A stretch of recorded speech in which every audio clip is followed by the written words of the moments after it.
Europe Midi. Il est 12h53, Europe Midi, Maxime Switek. L'Europe à la une, tous les jours nous regardons ce qui fait la une chez nos voisins européens avec vous, Daniel Cohn-Bendit. Bonjour Dani.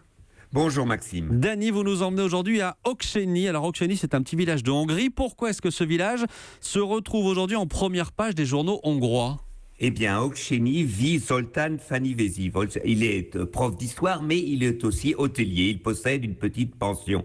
Et chaque année, il reçoit des enfants et des familles de pauvres à qui il permet une semaine à la campagne pour les vacances. Là, il répondait à une ONG qui s'occupe de migrants, Migration Aid, qui demandait de la place pour des enfants et leurs familles pour passer une semaine à la campagne. Il dit oui, des réfugiés syriens qui vivent légalement en Hongrie, et là, c'est la fureur, disons, de beaucoup de villageois.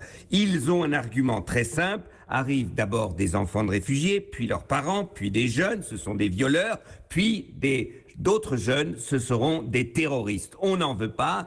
Il y a une agression contre Zoltán et sa famille. Les pneus de leur voiture sont crevés. Bref, Zoltán ne peut pas accueillir les enfants. Il dit accueillir des enfants et leurs parents protégés par la police pour passer des vacances, ce n'est pas possible. Il donc remet en question cette décision et c'est fini pour les vacances pour ces jeunes. Et cette affaire locale, Daniel, est devenue une affaire politique nationale.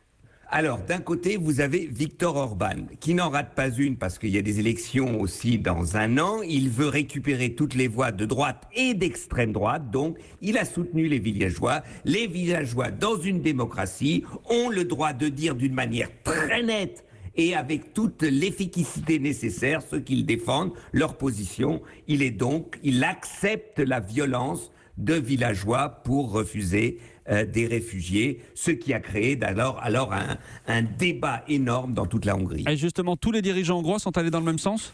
Non, pas du tout. Le président hongrois, le président János Áder, lui qui est du même parti que Viktor Orban, a dénoncé les actions des villageois. Il dit ici, c'est indigne, c'est l'indignité qui prend place en Hongrie, on n'a pas le droit d'agir comme ça. Et lui, accompagné d'organisations des églises, d'organisations sociales, toute une partie de la société civile s'est mobilisée contre ce qui s'est passé à Okséni. Et pour la fin, voilà la conclusion de Zoltán Fanivesi. Moi, dit-il, je suis apolitique. Je voulais simplement offrir à des enfants de belles journées à la campagne. C'est vraiment triste que ce ne fut pas possible. L'Europe à la une. C'est vraiment triste. L'Europe à la une. Merci Dani Cohn-Bendit et à demain. Europe 1.